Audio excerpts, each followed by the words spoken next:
All right, so welcome to another episode of Marketing Beyond Borders by Botspace. This is a podcast where we actually undergo different countries, visit different countries, experts from different countries who tell us stories, they give us case studies, and they help us be better marketeers. Interesting personality with us. Another name for this personality is the godfather of social selling. On that note, a very warm welcome to you, Tim. Welcome on our show. Thank you for inviting me on. I'm very excited to talk to you today. Thank you so much. I'll just give another brief introduction about Tim. So, Tim is the founder and CEO of DLA Ignite, a leading voice in social selling, personal branding, and modern sales transformation altogether. They have kind of redefined what marketing and sales actually means and built the entire traditional system in a different way altogether. So, breaking the ice with a very interesting question for you, Tim. As I will mention again, being the godfather of social selling, can you please begin with the story behind this? I've never heard of it before. It must be. There's a saying. It's the important things in life is what people say about you once you've left the room.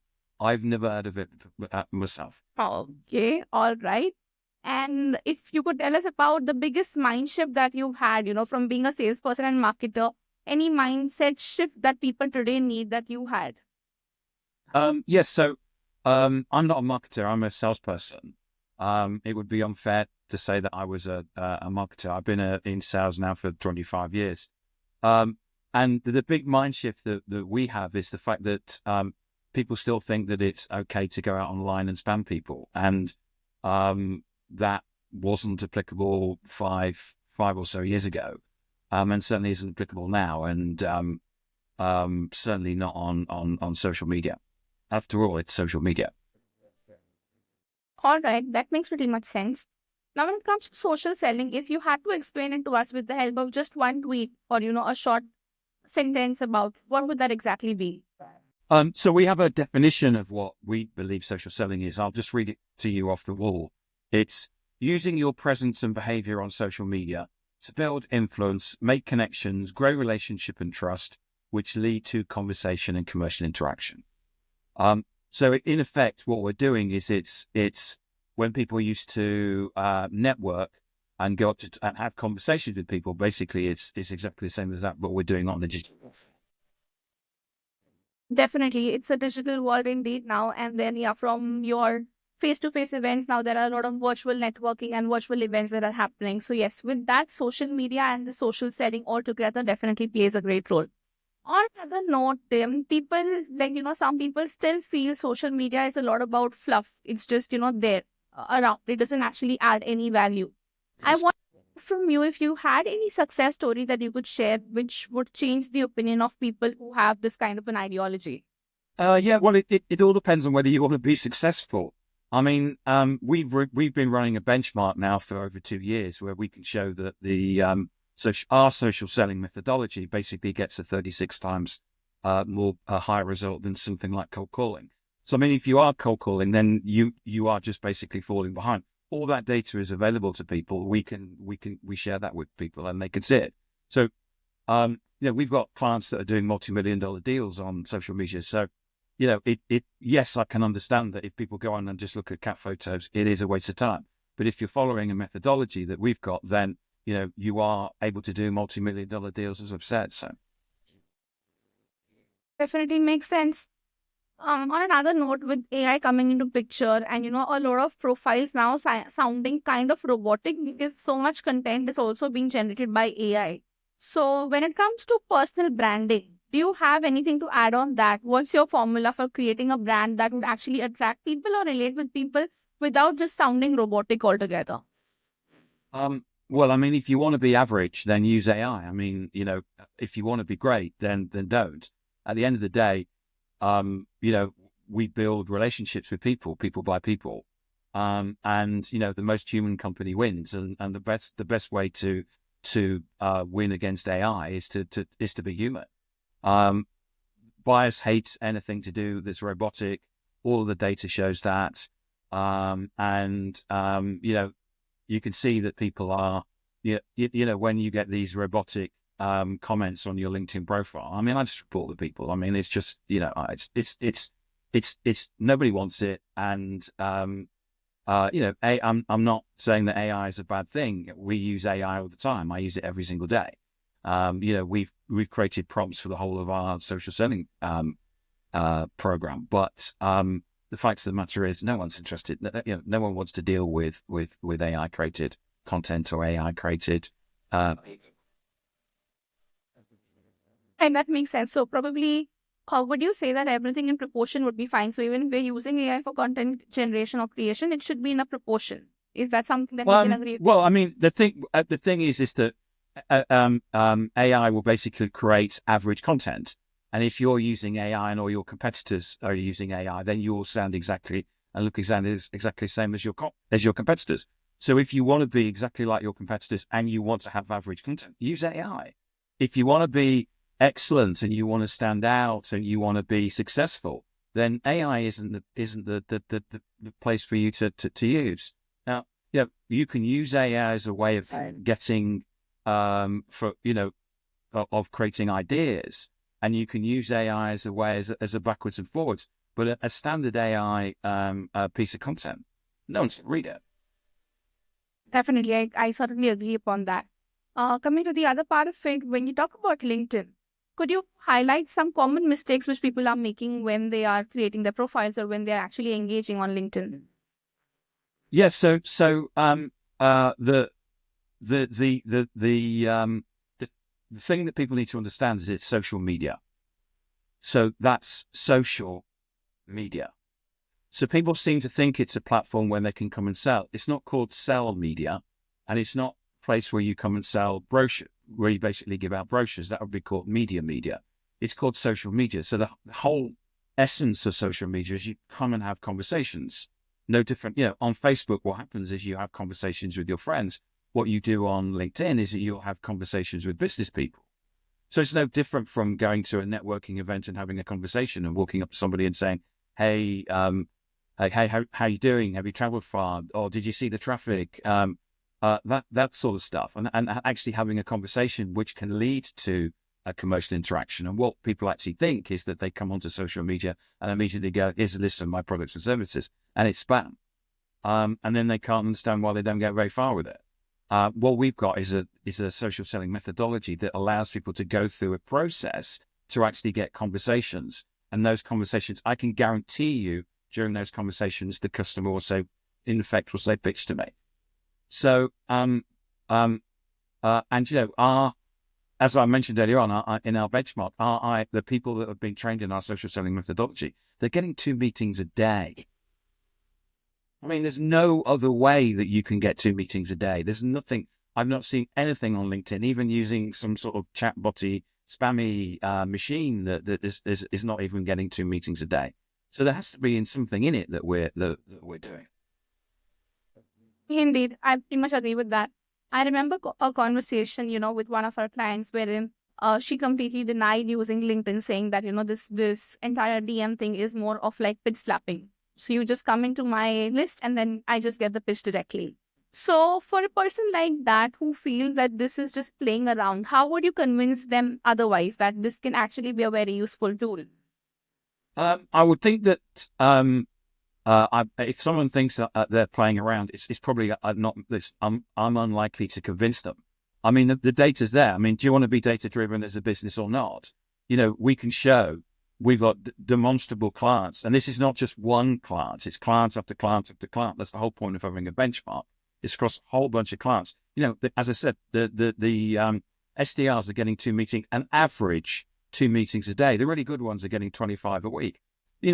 If people want to have that level of success, then they need to obviously talk to us. If they don't, they can carry on thinking that they're just playing around on social, and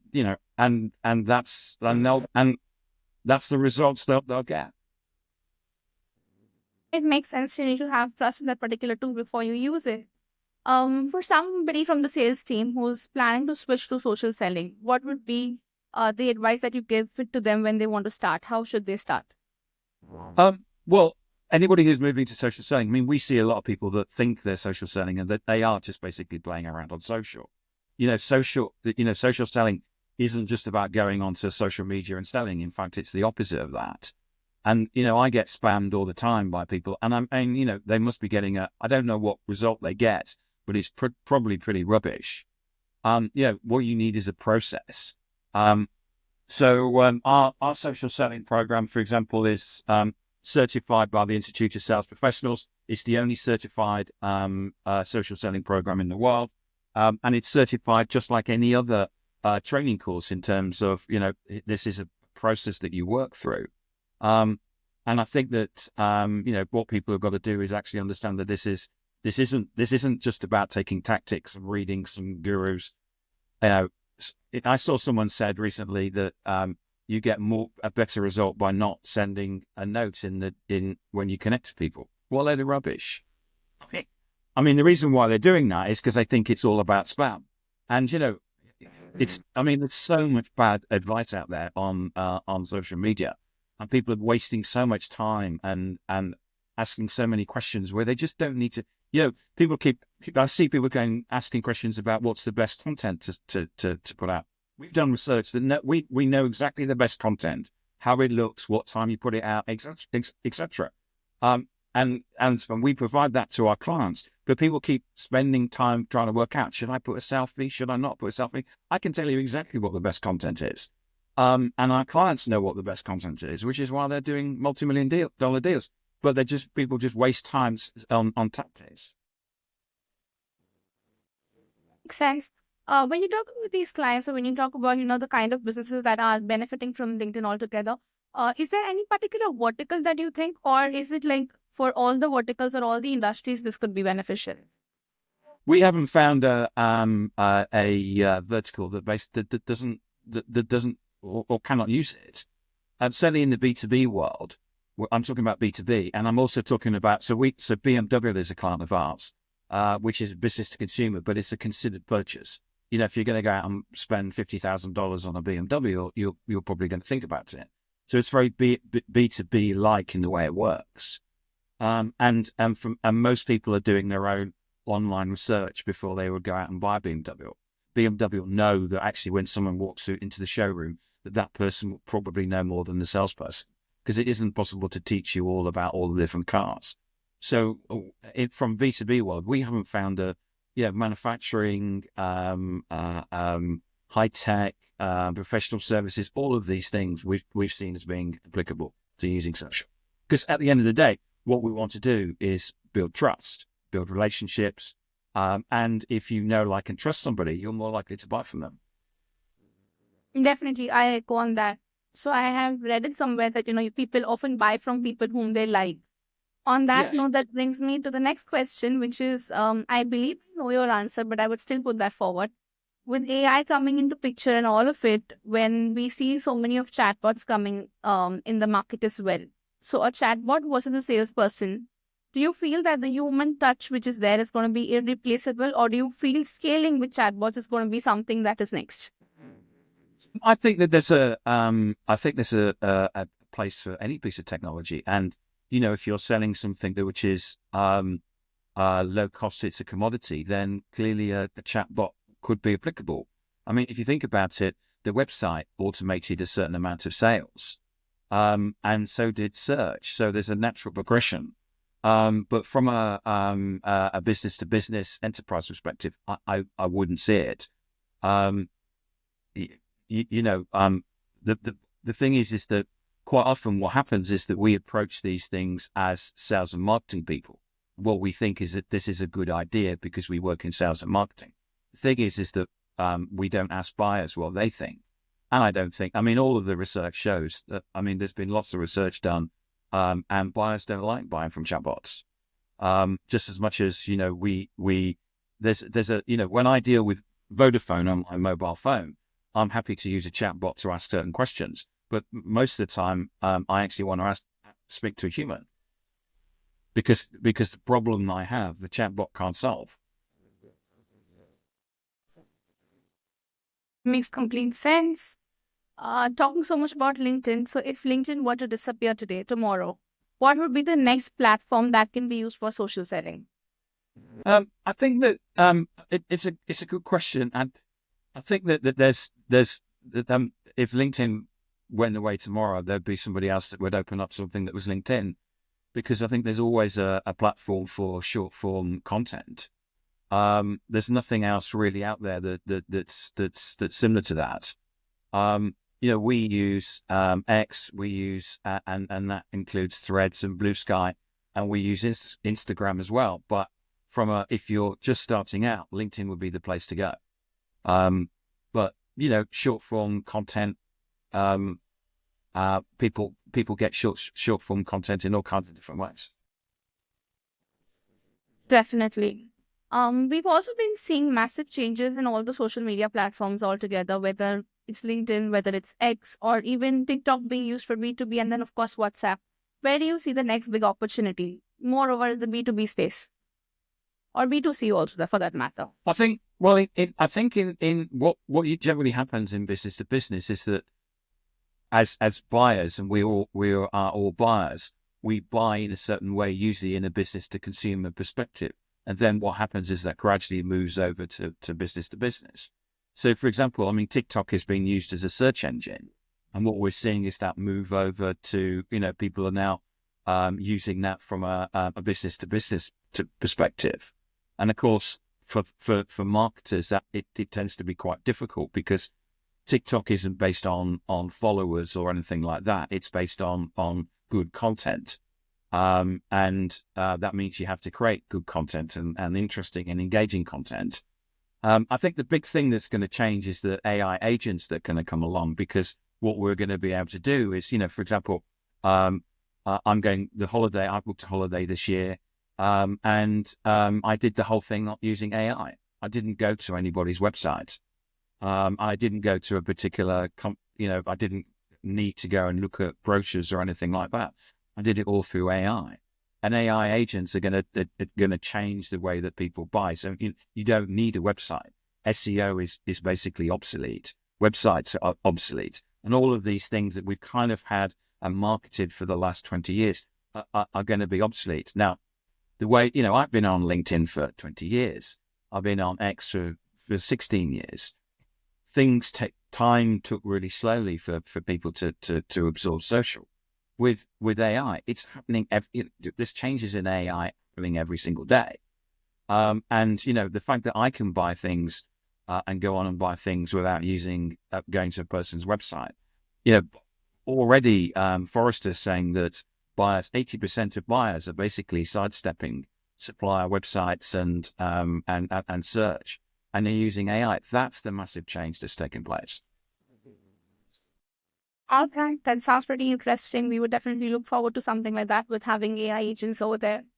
When it comes to future predictions, I have two short questions for you.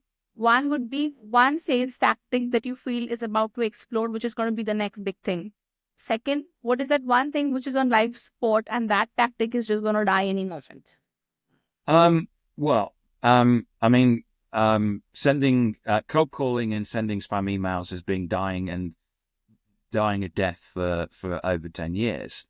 I mean, even HubSpot's figures show that sending spam emails has a 98% failure rate. It's not exactly a place where you can build a career. Or be standing in front of your board saying what we're going to do, our tactic this year has a 98% failure rate. It's not as I said, it's a bit career limiting. The big thing that's happening is AI agents. And the fact that you can write, I can go to AI, I can write a prompt that will go out and find the information that I need on the different products and services. That's going to make it's going to change. It's changed. You don't, if SEO and websites are obsolete, I mean, that changes the whole way people sell and market. Indeed, I completely agree upon that. Currently, when you look at the organic trends in SEO, it's still there pretty much in the market. But then, with AI and AI agents coming in, we probably can expect something's changing over there. That brings me to my last and final segment for you, Tim, wherein we'll be having a sort of a rapid fire with you. I'll be giving you certain options, and I would really want to see your response on that, probably in short, or it could also just be your take on those particular things. So let's begin with that. The first one being the best form of post that you've seen on LinkedIn. It's video, text, or carousels. Text. text posts. Any particular reason for that? Yeah, people still read them. Oh, I'm not seeing. I'm not. I'm not. So LinkedIn still don't really get video. And they've even admitted that to us on the calls that I've had with LinkedIn. And they keep saying that they're dropping carousels and then they're bringing them back. So I think people are concerned about whether they're dropped this week or whether they're dropped or they're not dropped. okay, pretty much clear. In 2025, what would be more powerful, DMs or comments? Do you mean direct messages or do you mean in-mails? The direct messaging, not emails. Direct mails are hoax, and having conversations with people on social platforms is the best way if you want to generate money out of the platform. Okay. One networking mistake which people make on social media platforms. They think it's a place to come and sell, and they think it's a place to give brochures out. Okay. The number one book which every salesperson should read. Probably something like two books I would recommend. The Social Enablement Blueprint, which was written by Rob Durant. And another good book is The Jolt Effect by Matt Dixon. Dixon was one of the people that wrote The Challenge Yourself. All right, that's great. I would definitely pick either one of them soon. All right, the final question. If you would love to have dinner with one person from your industry, who would it be and why?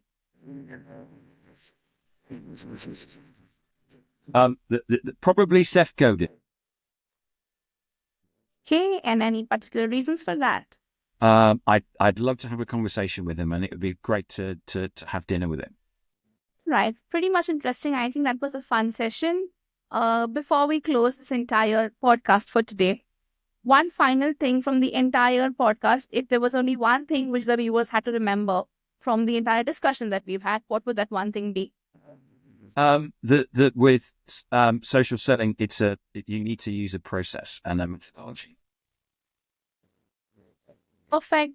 So on that note, Tim, I would like to propose a word of thanks for you on behalf of the entire team of WhatSpace. Thank you so much for for inviting me being on. here. I would also be tagging you in the captions along and in the comments as well. So if our viewers want to connect with you and if they want to have a conversation with you, probably they can reach out to you on LinkedIn, and we would really love to have you feature on more talk shows and probably get into more of social selling. Thank you very much. Thank you for inviting me on. I really appreciate it. Thank you so much. It's a pleasure talking to you, Tim. Coming up with all of those questions and thinking about it. Have a great one. I appreciate it.